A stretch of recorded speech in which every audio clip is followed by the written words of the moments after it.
Hello, I am Valerie Aiello, and you are listening to Idea Diary. And I'm back. How's it going? This is a special midnight show. So, doing the daily podcast. I know I'm going to be super busy tomorrow. So, technically, it's tomorrow. It's after midnight. And I'm up doing things. So, I just thought I would get a head start on the day and film an episode of Idea Diary, episode 9. So, yeah. Last show, I figured out the format, the layout of a 15-minute daily show that feels reasonable.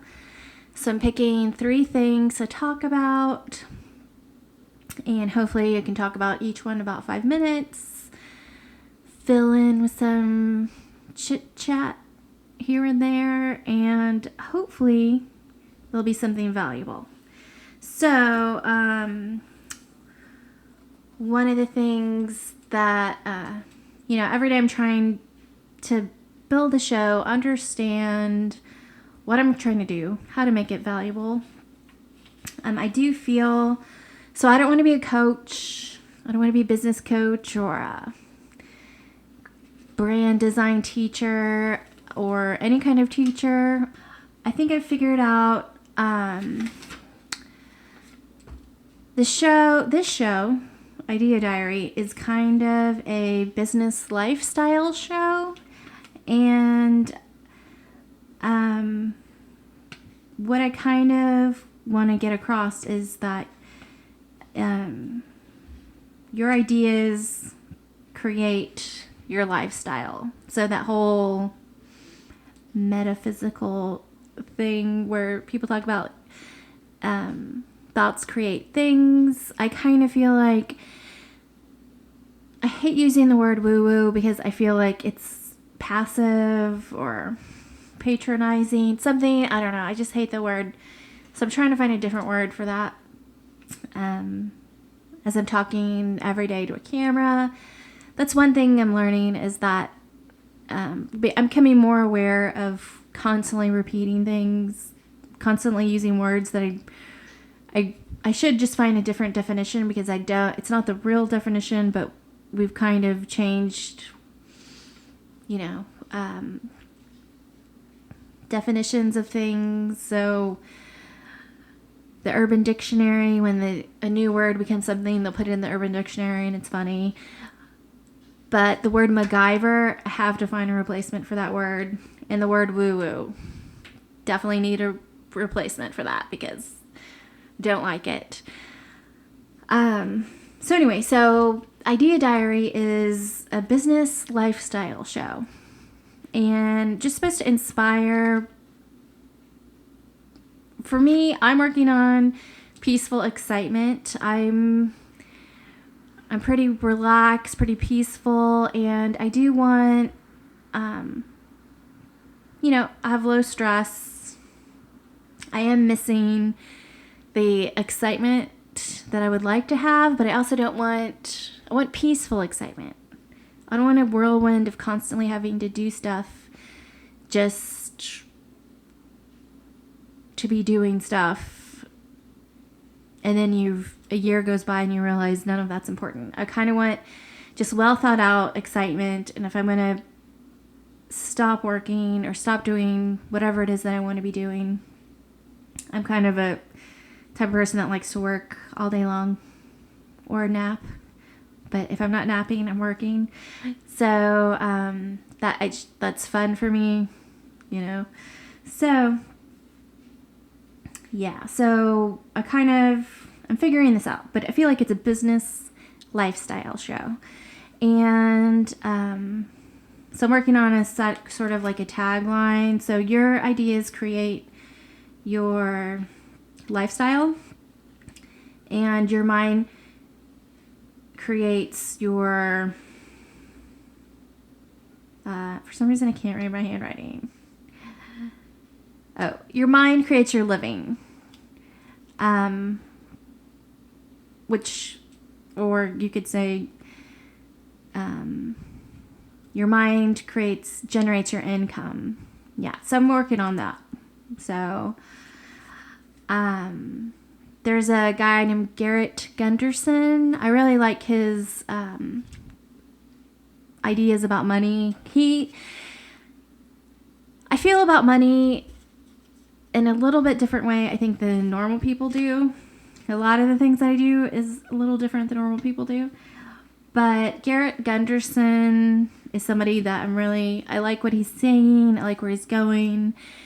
If I had millions of dollars to know where to put them and to make sure my taxes were done in the most efficient way to get them be done as professional as possible, I would definitely hire his company. So he has a YouTube channel, and yeah, I like what he's saying when it comes to money. So he kind of says, you can't save yourself into wealth.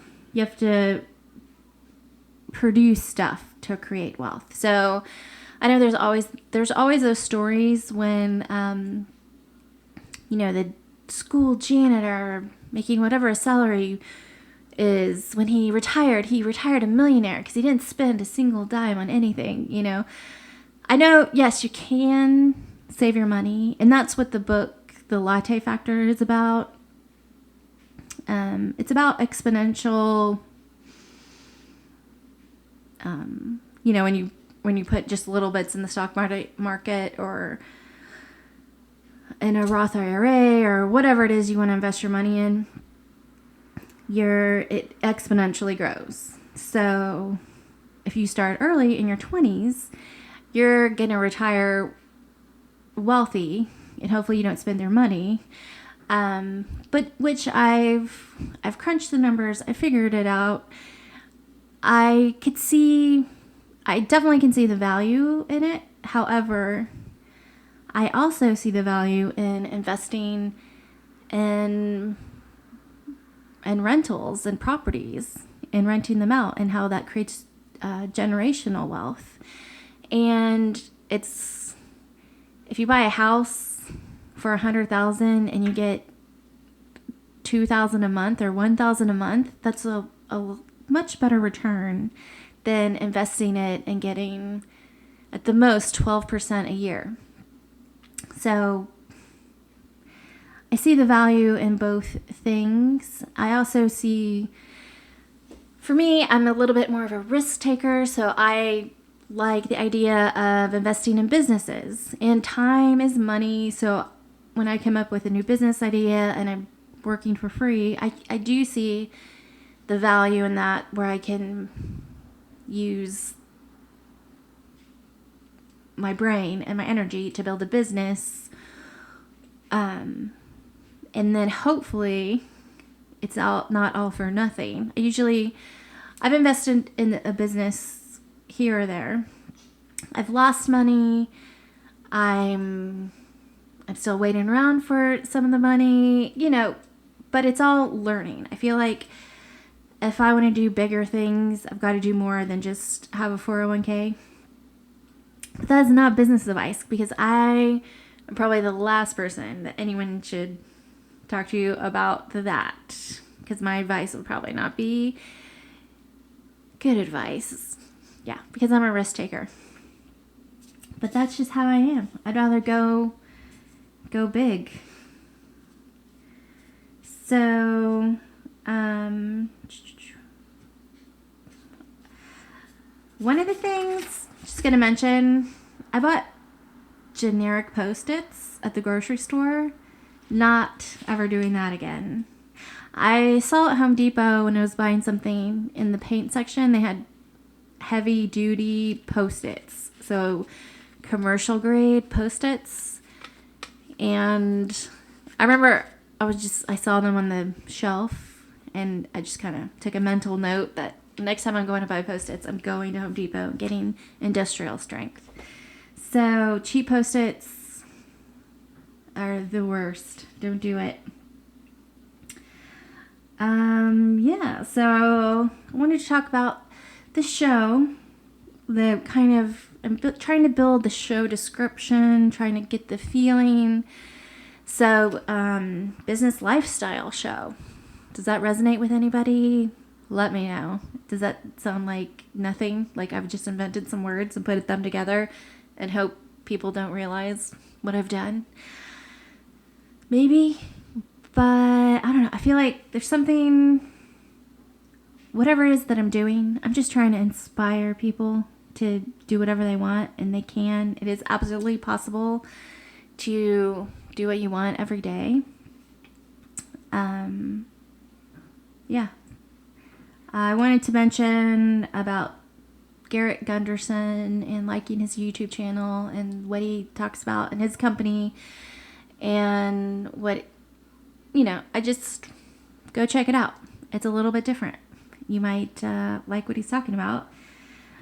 The cheap Post-its, just sending the warning out there. And the meditation. So I'm committing to 30 minutes to an hour a day of meditation. And I was doing a meditation this morning, and for the first time, I think I fell asleep. So I don't know if that counts that I did 30 minutes yesterday. Might have failed. But I did do morning pages, which feels like a meditation to me.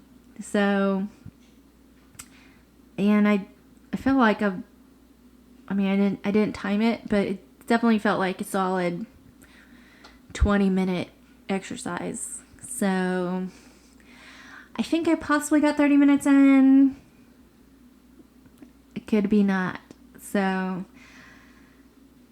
I think I'm going to double up. So I might meditate to fall asleep, and then I might, do my 30 minutes tomorrow. But, okay, so one of the meditations, I'm trying to find some guided ones because I'm finding that if I meditate in the morning, I need a guided meditation because I'll just fall asleep, or I kind of need to relax. And I feel like if I'm doing, a lot of times I can just take a minute, stop working, put on a jazz record, I like Bjork, I like jazz, nothing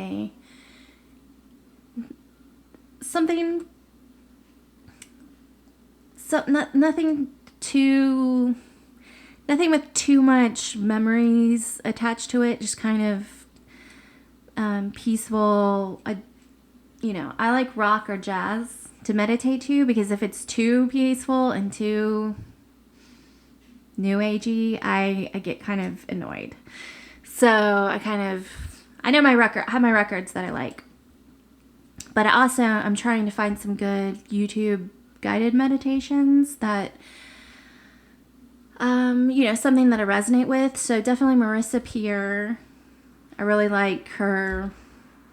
She's a hypnotherapist, and I really like her ideas and just her positive thinking. I totally get her. It's just one of those people. So she's not annoying to me. Might be to some of you out there, but I really like her guided meditations. And then this other woman named Christine Marie Sheldon. So there's a company called Mind Valley, so she has a course with them. But I like her idea. So she's, I don't know what she is. She's kind of she's a healer of some kind. But it's not hypnotizing you. I guess what she does is she helps you figure out how to heal yourself. So she's not using energy to heal your body with crystals and stuff.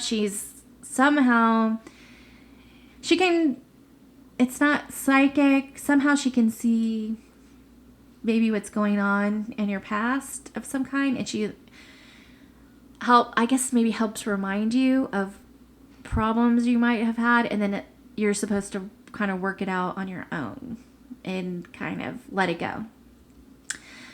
It's kind of complicated. I'm not explaining it right, but that's another guided meditation person that I like on YouTube. So yeah, just random thoughts to share with you today. I think I'm at 15 minutes. So I'm going to wrap up the show, and I still don't know how to end a show, so I'm just going to play the music.